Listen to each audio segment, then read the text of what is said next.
Good morning, everyone. Good morning. Okay, so we're on Bava Basra, Chavdalad, 24. So there are two things we're going to keep in mind that was discussed on Chav Gimel Amud Beis.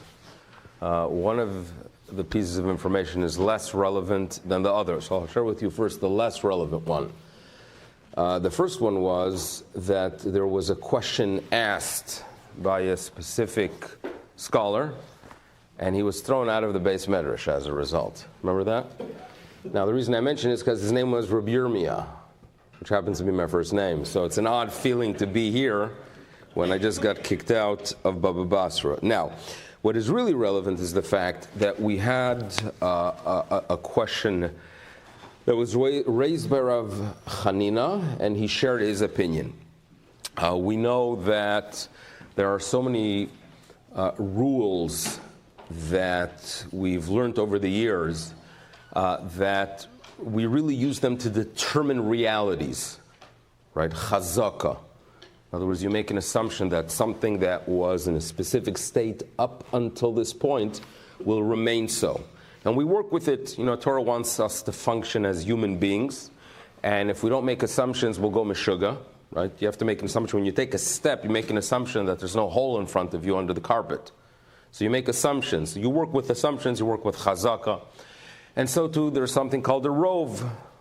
We've heard it quite often. As we'll see, there are two types of rovs. There's what the rabbis call a rov de isa kamon, that's in front of us. And the Torah itself tells us that if you have a question and you come to a rabbinic body, you come to the Sanhedrin, and the majority of the rabbis share the same opinion, that becomes halacha, that becomes a reality. So the Torah really is telling us that you could follow a rov if the entities that are addressing it are present, are there. In other words, it's not a statistic, it's a fact that you have 23 rabbis there, and 13 of them have the opinion that the question is fine, 10 say no. So you follow the majority, so we're familiar with the rov, okay? That's known as, again, as mentioned, rov de isa, they're present. Now there's another type of rov that we are familiar with, which is more like a statistic, right? You have a question, a piece of meat comes in front of you. There might have been an issue with the animal, but in most cases not, so you follow the rov, you follow the majority. Now that's really working with statistics, it's a different type of rov. So we're familiar, chazak, a rov. And then there are assumptions we can make based on proximity, karov, right? And the Torah introduces it, right? The Torah tells us that you're traveling, you find the corpse, the city itself where this individual traveled to needs to bring some form of atonement. So the Egla Arufa is brought by the closest city. That's what the Torah seems to say, at least on the surface, that's the determining factor, the karov. So the question Rav Chanina asks is, what happens if you have a situation where there's a contradiction, basically, between proximity and majority? Which one are you going to follow? Which one's stronger? So therefore, Rav Chanina is the one that tells us, rov v'karov holchin achar harov. You follow the majority.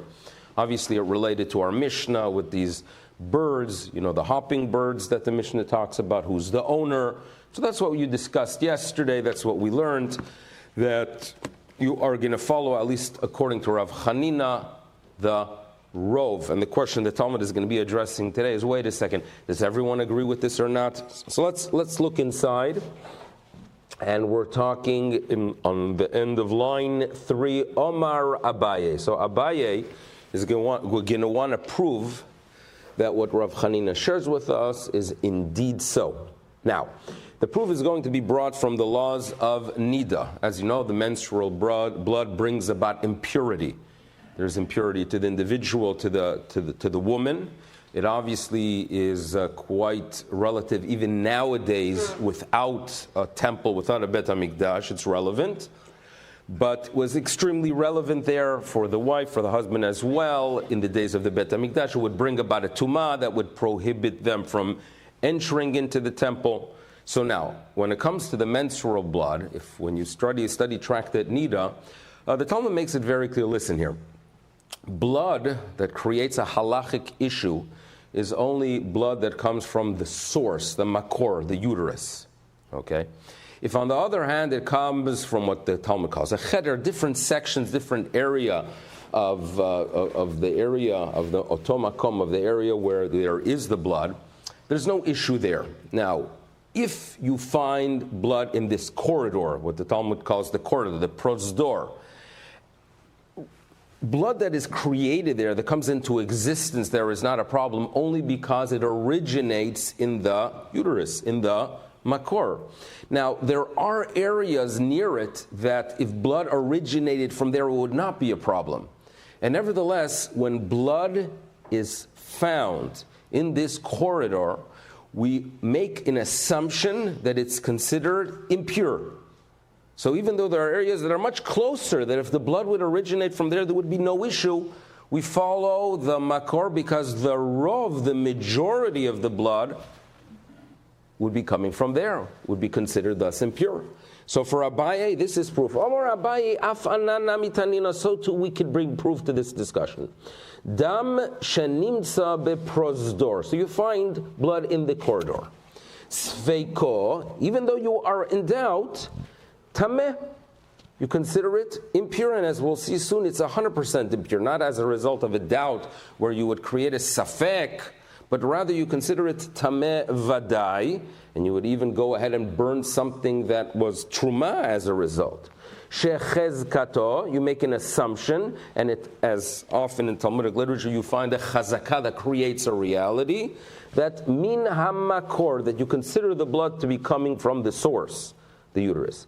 Ve'afal gav, now even though Abaye notes, de'iko aliya, there's an area called the aliya, so that is much closer, that is an area that is on top of this prosdor, de mi karva, it's much closer. And if it would be coming from there, there would be no issue. You follow the rov and not the karov. Okay?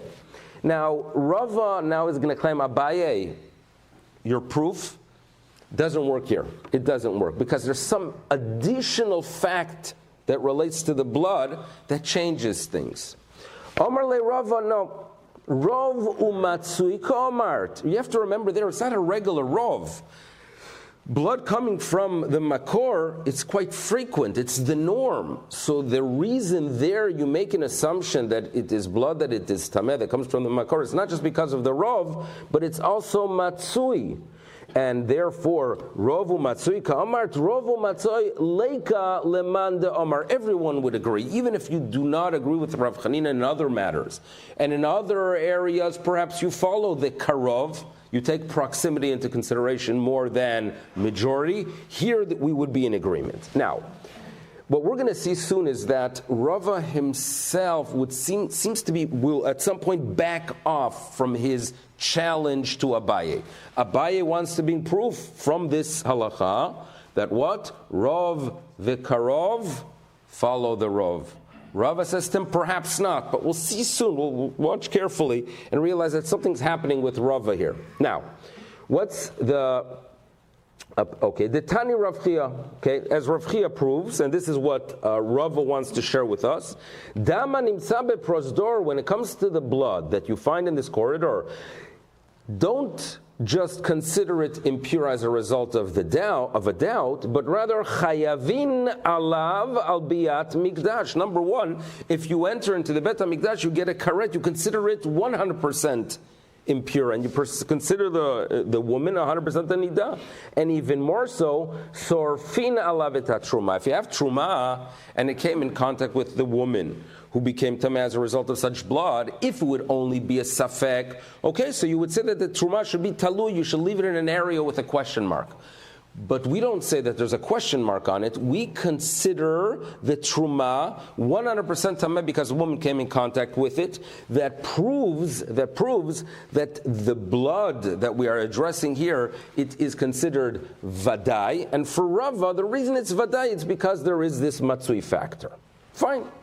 Now, Comes Rava and he reanalyzes the statement of Rav Chia. So all Rav Chia is telling us, when you have the blood that's found in the prosdor, in this corridor, guess what? It's considered 100% tameh. So now let's analyze it. Amar Rava, Shma minomid Rav Chia tlat. There are three things we can learn from this statement of Rav Chia. Considering the blood 100% impure, three things we could learn here. Number one, Shma mina, we could derive from it, Rov vekarov halach achar harov. He's using that statement to prove what seems to be what Abaye said. So obviously, as the Talmud is going to point out, Rava changed his mind and he agrees with Abaye that this is indeed a source for the famous Rav Chanina statement that when you have an issue, right, a contradiction basically between the proximity and majority, you follow the Rov, you follow the majority. Now, what's number two? Shma mina, you could derive from here, from Rav Chanina's statement, that he considers the woman to be 100% tameh to such an extent that you burn truma.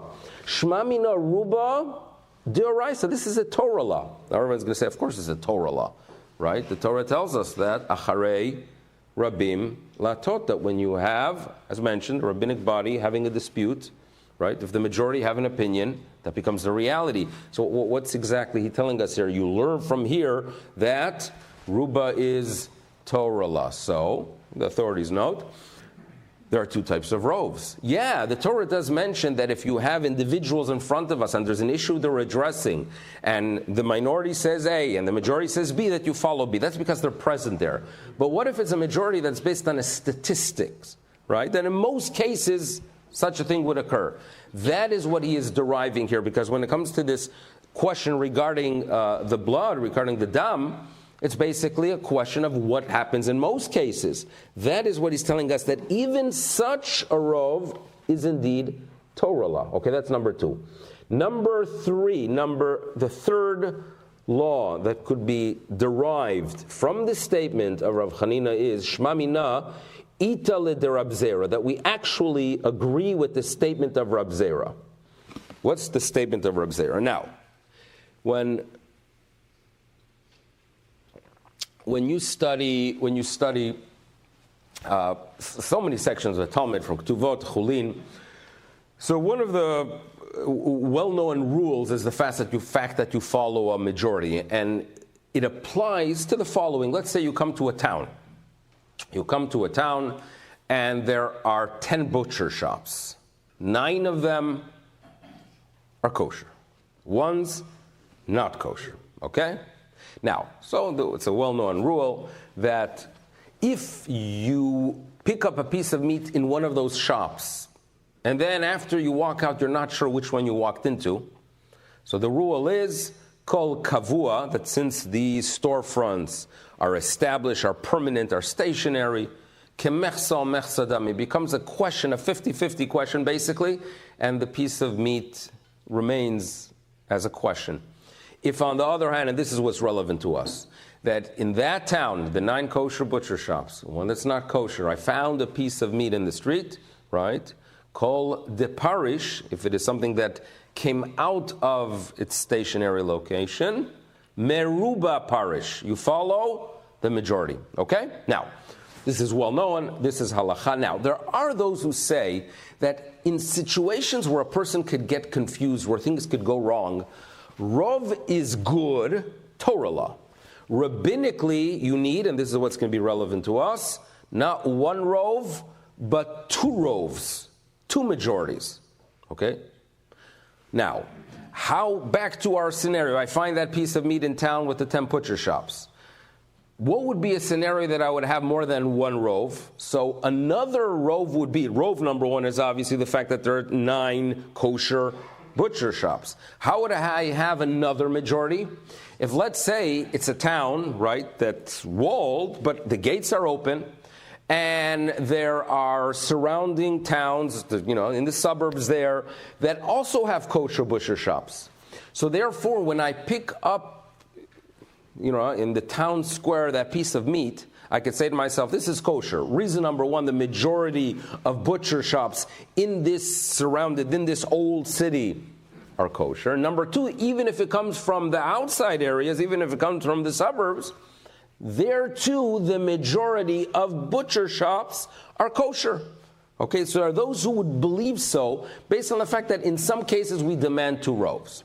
So there's the opinion of Reb Zera. Reb Zera says no need.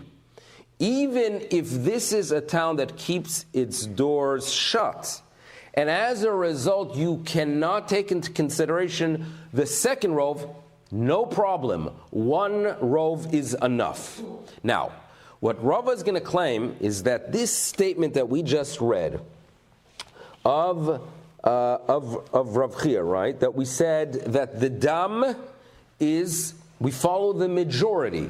Here there's only 1 majority. It's comparable to a case where the gates are closed, where there are no other majorities we take into consideration to determine the status of this blood. So this is the statement number 3, the Shema Mina, what we derive from here, number 3 that Rava presents. Shema Mina, number 3, Ita de Reb Zera. Reb Zera is indeed correct. What he's saying is true. The Amar Reb Zera taught that when we follow the Rov, that we follow the majority regarding the Teisha Chanuyot, regarding the 9 kosher butcher shops, Afal Pi, the rule is correct, even in a case Shedaltot Medina Ne'ulot. Even if you cannot take into consideration another rove, even in a case where the gates to the city are locked. How does he know so? Because let's analyze this case. When it comes to this question regarding the dam, the blood of this woman, there's no other majorities to take into consideration. Only the makor, only the uterus. If you compare it, you realize that there's only 1 majority here, and still we paskin, and still we are 100% confident that that 1 majority is enough to determine the factor. So we see that indeed Reb Zera is correct. And even though there's only 1 rov, ka'azlinan basaruva, we follow the rov. Now it sounds beautiful, but the Talmud wants to address the fact that earlier on Rava challenges Abaye and says, you can't learn from here, rov v'karov, you follow the rov, because here it's different, there's matsui. That's how Rava challenges Abaye. Now he himself is the one that says that this statement actually proves rov v'karov, that the majority is stronger than proximity. Does he change? So the Gemara is going to ask that. Wait a second. You yourself, Rava, said, you just said that since here it's also frequent, it is different. This cannot be used as proof to the generic debate in a situation that you have a contradiction between proximity and majority. So the Talmud says, you know what? Hadar be'Rava me'hai. He challenged Abaye, as he does throughout Shas. But the fact is, he backed off and he agrees with the opinion of Abaye that this is indeed proof. Okay? Now, Rov and Karov, what other areas of halacha could this debate be relevant? So what we're going to see soon is the following. Barrels floating in a river, right? You could envision perhaps Niagara Falls, if you know, people would do that once in a while. Barrels floating. So here we're talking about a barrel without a person in it, but a barrel of wine that you are sitting there, you have a little shtetl by the Euphrates, and you see sitting there, you come one day to the riverfront, you start a picnic, and you realize that there's a small little barrel floating there. You pull it out, and it's of wine, high quality wine, okay? So you think to yourself, wait a second, this is some good wine. The only problem is that wine that was produced by a non-Jew, right? There's a rabbinic decree I shouldn't be using it, perhaps even a Torah prohibition in some situations. But I say to myself, wait a second, this town I am in, it's 99% Jews. Jews are involved in the wine industry. So I could assume that, I can make an assumption, right, that the wine is local, buy local. Here's the wine is from here. But on the other hand, you found it in the Euphrates. And when it comes to items in the Euphrates, perhaps it came from up the river. And up the river, there are many non-Jewish communities. So one would say perhaps you could connect a discussion that will relate to this barrel of wine to rov v'karov. Karov, proximity, would give a thumbs up, a green light for this barrel of wine. It comes from this community. Rov, on the other hand, would create a little bit of a problem because you have to take into consideration the majority of the world. So now we'll see very well how this question fits perhaps into the opinion of Rav Chanina that Rov is stronger than Karov. So here we go. Itmar. Chavis shetzafa ben nahar, the barrel that's floating in the river. Amar Rav. So Rav says the following: Nimtzes keneged ir sheruba Israel. If you find it there, and it is by a Jewish city, you can make an assumption it comes from a Jewish producer, and therefore it is mutar, 100% mutaris. Keneged ir sheruba nachrim, and as a result, if it is by a non-Jewish town, asura. Okay, so on the surface it sounds like karov. The karov, the proximity, is what's giving a green light, according to Rav. Shmuel Omar, afilu nimtzes keneged ir sheruba Yisrael. Shmuel says, even if you find it adjacent to a city that the majority of the members of that community are Jewish, asura, it is prohibited. Why? Why, Shmuel? Amor, you have to concern yourself, mehaydekra asoy, or this Astra, there was a town that was called Kira, or Ihi Kira, according to some. It is mentioned in other areas in the Gemara, but it wasn't a Jewish town. And it was a higher area where items flowing down the Euphrates perhaps originated from there. And therefore, according to Shmuel, even if you find it adjacent to a Jewish town, you have to concern yourself, perhaps it comes from there.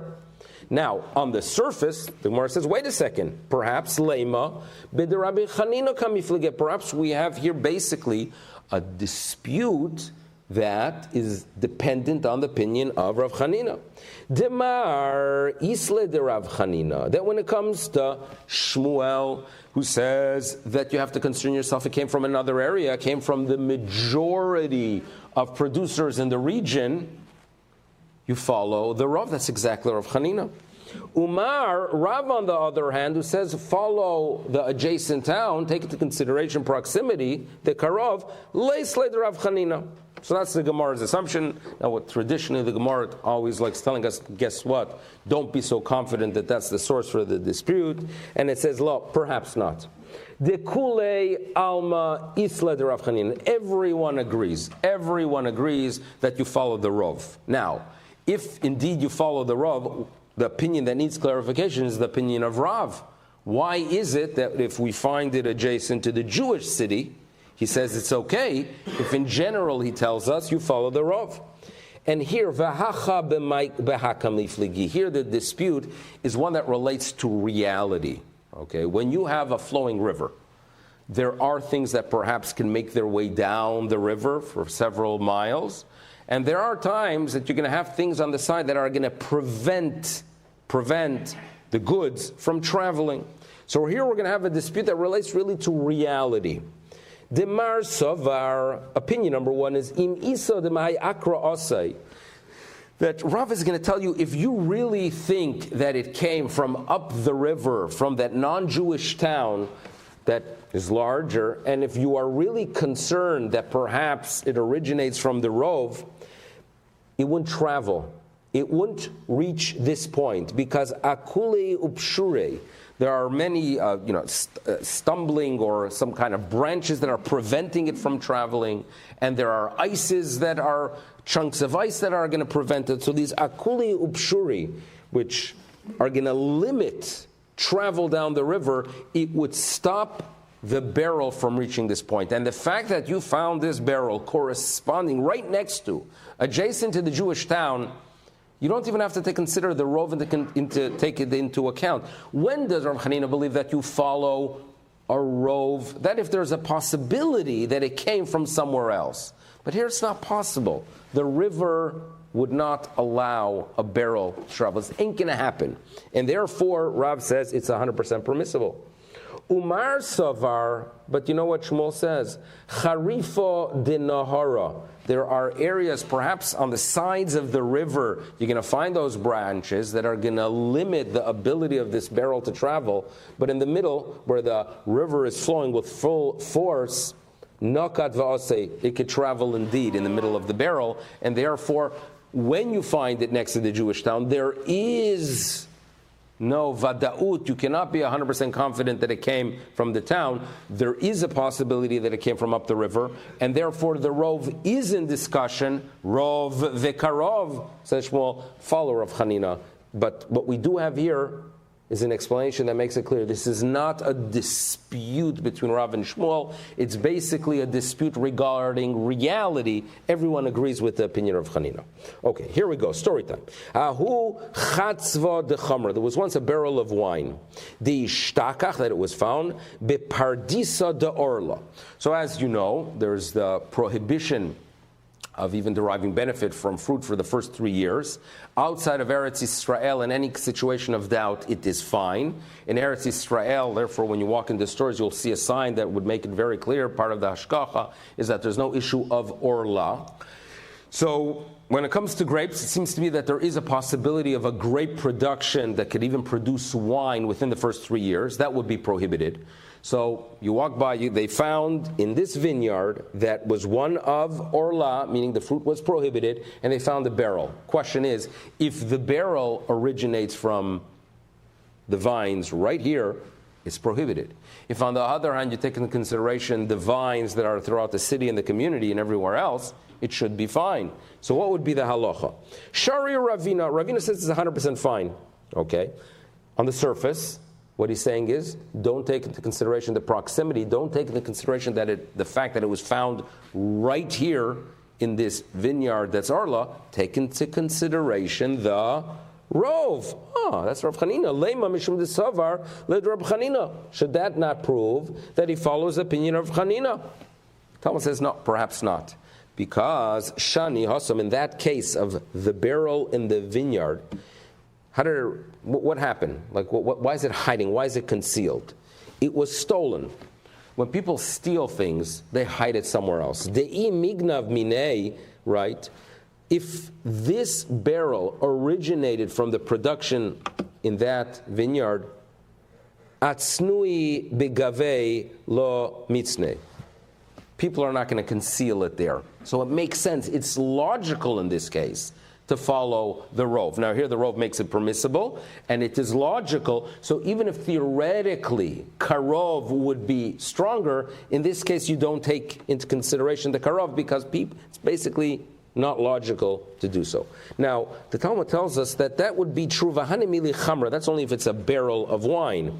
Aval invi, but when it comes to grapes, people would indeed matzni, or as Rashi points out, that if you're going to go ahead and walk away with grapes, people will be concerned. It was normal, you walk in and you find a few grapes, you're going to conceal it, come back a little bit later, act like a squirrel a little bit. But that, as a result, this logic that is used, that you're not going to conceal a barrel that originated here, would apply to a barrel of wine, not to actual grapes. That's what we are told.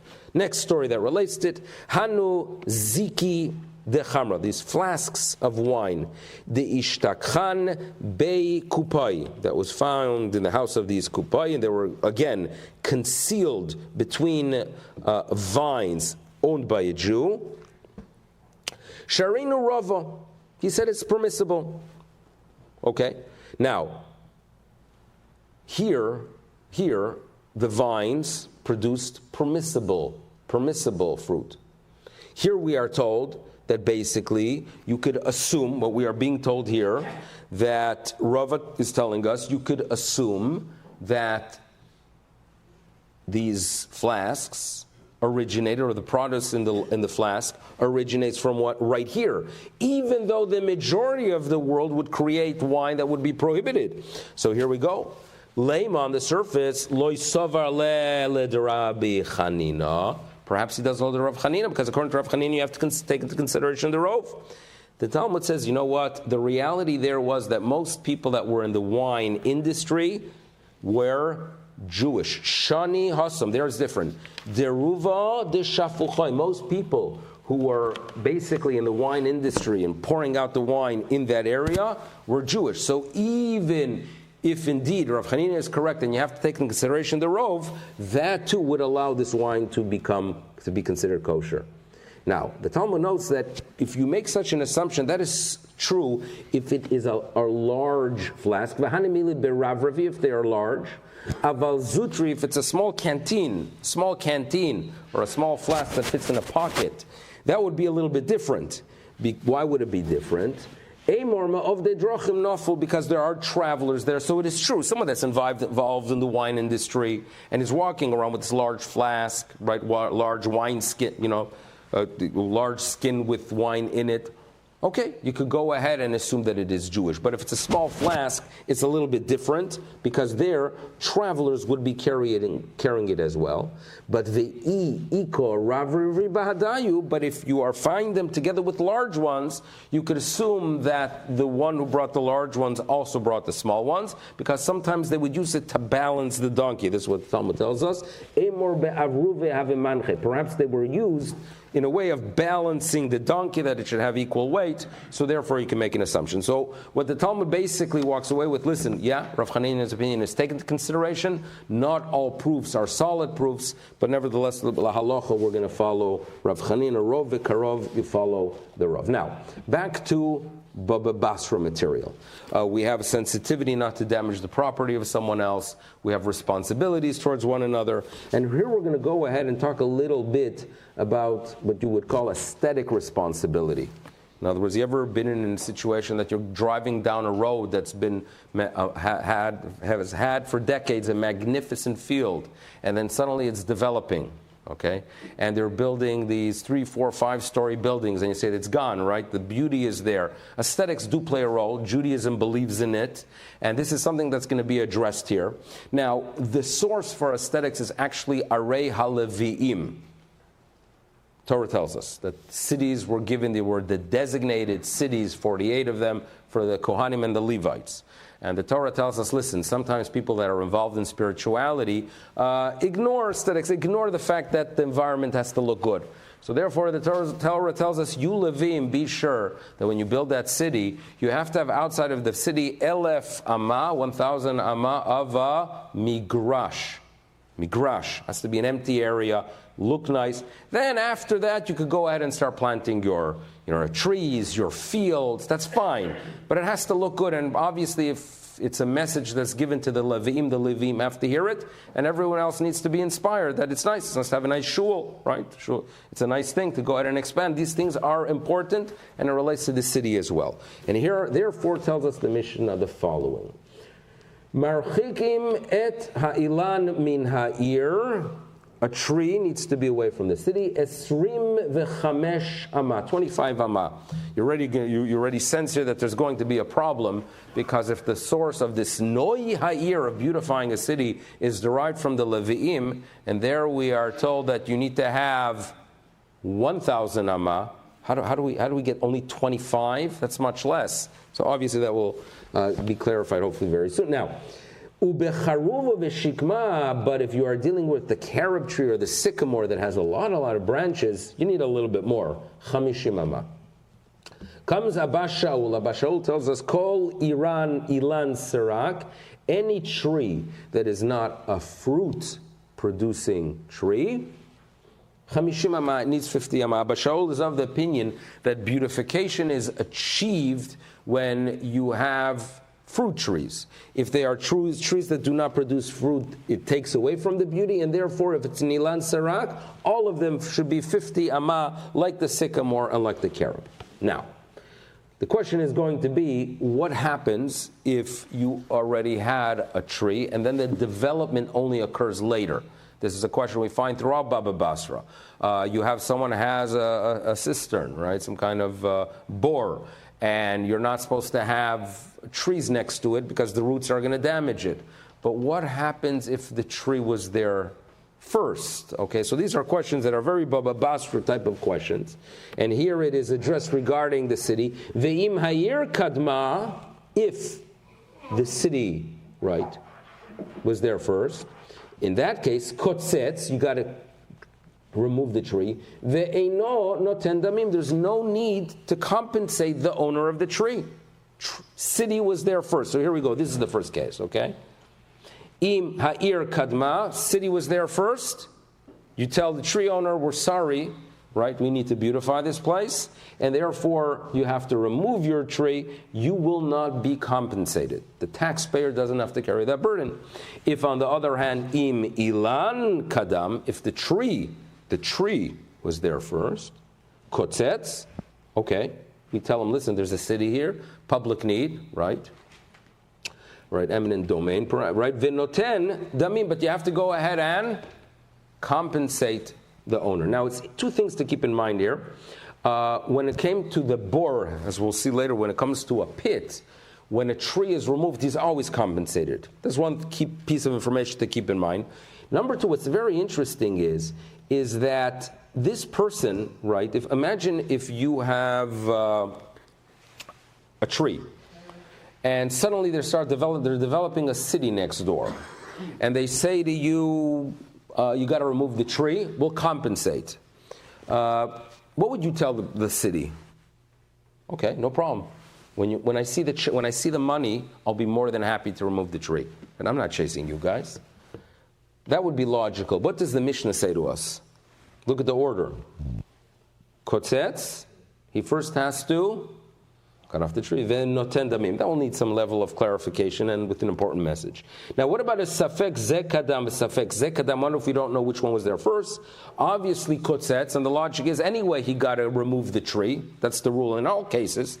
The dispute is a monetary dispute.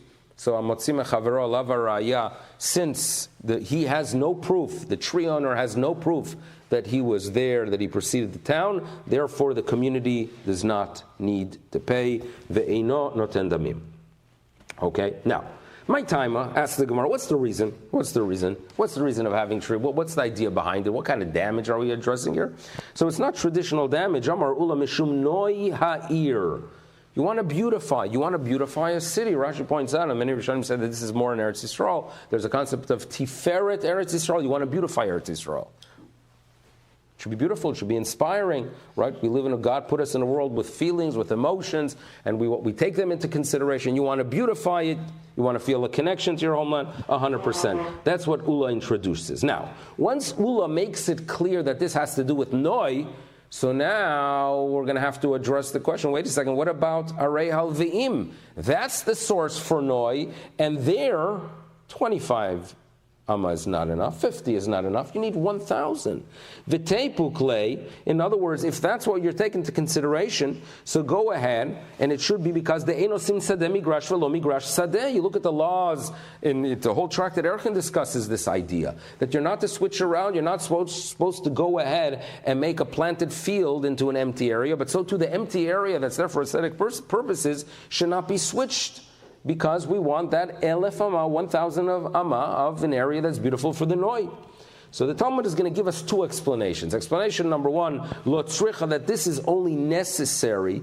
In other words, the Mishnah needs to tell us to distance the 25 Amar regarding trees. According to the opinion of Rabbi Lezer the Amar, he was of the opinion that it is okay. Osin sadeh migrash or migrash sadeh. He was a little bit more lenient with this idea, and he gave allowance if the city needs to expand, that you could go ahead and make this migrash into an area that's planted. So he was more lax, or he believed that it's not one area in halacha that it's a must, but the 25 Amar there's no flexibility there. Here that it's complete beautification, you can't do so. Now opinion number two is the opinion of the rabbis, that in general the beautification and the migrash is extremely important, and there's no flexibility, and you can never switch around and make that empty lot into a planted field. Nevertheless, even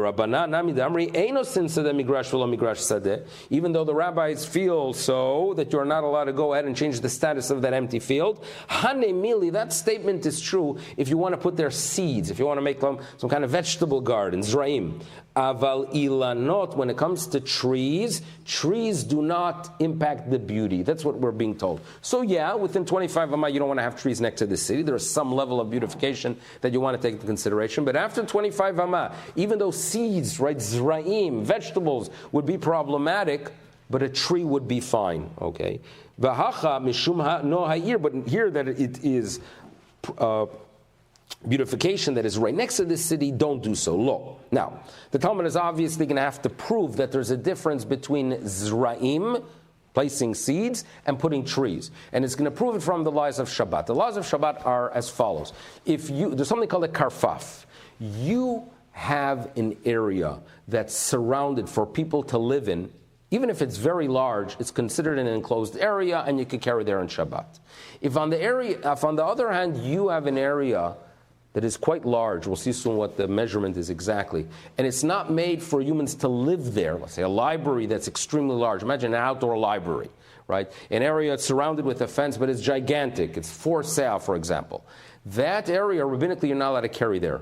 Okay, it's not mukaf ledira. The surrounding area, the walls are not there for the sake of residency.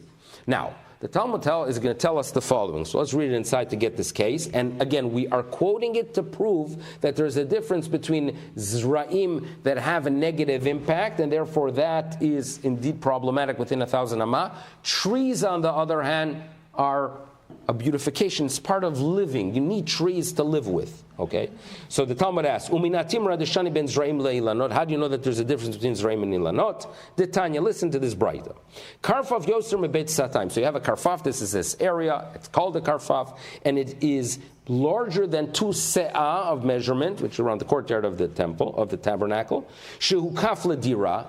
So if it was surrounded, if you put up the walls of that area for someone to dwell there for residency, fine. But what happened if you change its status? Nizraru bo. If you go ahead and start planting seeds there, if you start planting vegetables there, it's no longer considered a residency. It impacts the status. Okay. On the other hand, so that's what the Talmud tells us. Nizra rubo harehu kegina. It's considered like a garden. Ve'asur. It takes away the status of residency. Nitar rubo. If on the other hand you planted trees, harehu kechatzeru mutar. If you have that area, it's very large. Surrounded, you put the wall around it, and the intention is for people to live there. And you plant trees. Trees do not impact area, and it's still considered something that it enhances life. And therefore, what the Talmud is telling us that yes, you have to keep 1,000 amah around the city empty. That would not be so regarding trees. Trees would actually be fine. Now, analyzing a few of the details of the Mishnah. The Mishnah mentioned that if the city was there first, yes, they have to go ahead and remove the tree, and you don't have to pay. But if on the other hand, you had the tree first, there's a need for constant compensation. Talmud asks the following question. Why is it that when there was a cistern, some kind of pit, we are told later on, that even in a situation where the pit was there first, and someone planted a tree, you force the tree owner to remove the tree, but he gets compensated. Here, on the other hand, where the city came first, there's no compensation. In other words, why is it that when it's a private individual, I have my bore, I have the cistern, and then someone starts planting trees, I tell them, excuse me, you have to remove your tree, I will compensate. There we force the owner of this bore to go ahead and compensate. The city, on the other hand, right? When they were there first, they do not compensate. So the Talmud tells us a rule, Amar of Kahana, Kidro de Beishutfe lo chamimi velo kariri. This is a rule that works as follows, that if you want, literally we are being told that if you have a pot that belongs to 2 people, that you have partners, it's not going to become cold if it needs to be cold, and it's not going to be hot if it needs to be hot. In other words, when you have something that needs to be done and you have 2 parties involved and each one carries the responsibility, it will never be done because each one relies on the other, right? If you have someone that needs protection and you have, the local police and the Secret Service, each one's going to rely on the other one that it's going to be done. This is a rule, and therefore it works as follows. When it comes to a city, if you're going to go ahead and tell the city that you could go ahead and remove it, but there's a need for a compensation, it will never be done. It will never be done. So therefore, when it comes to a city, if you're going to put that burden upon them, they're never going to remove the tree.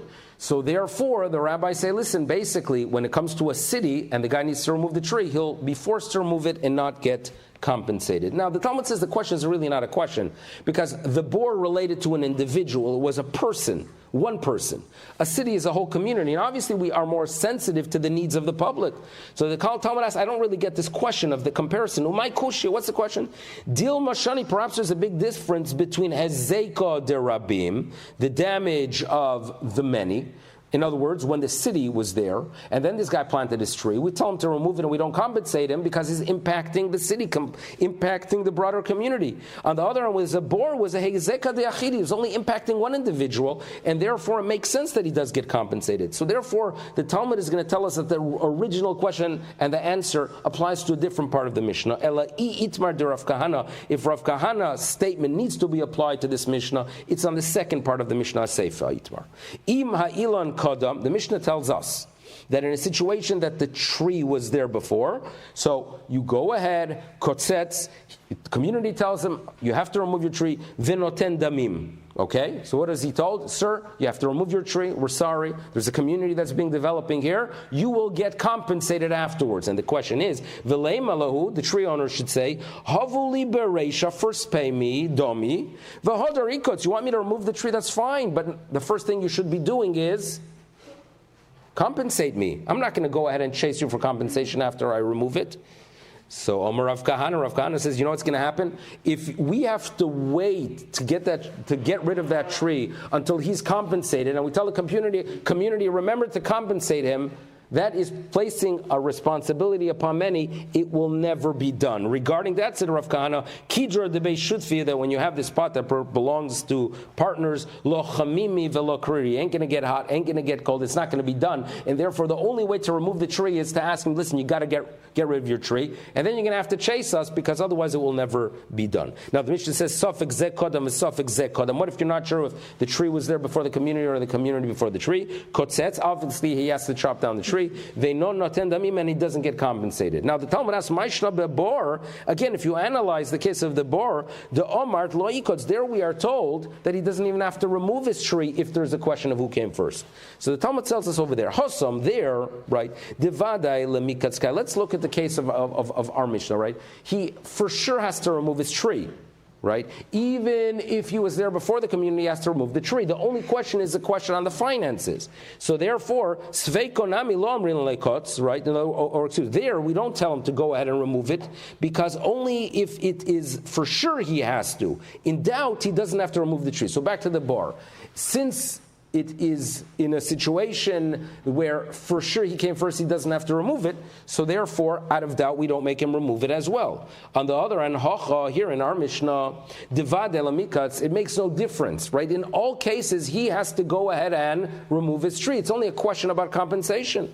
So therefore, when it's a suffix, we tell him, go ahead and remove it.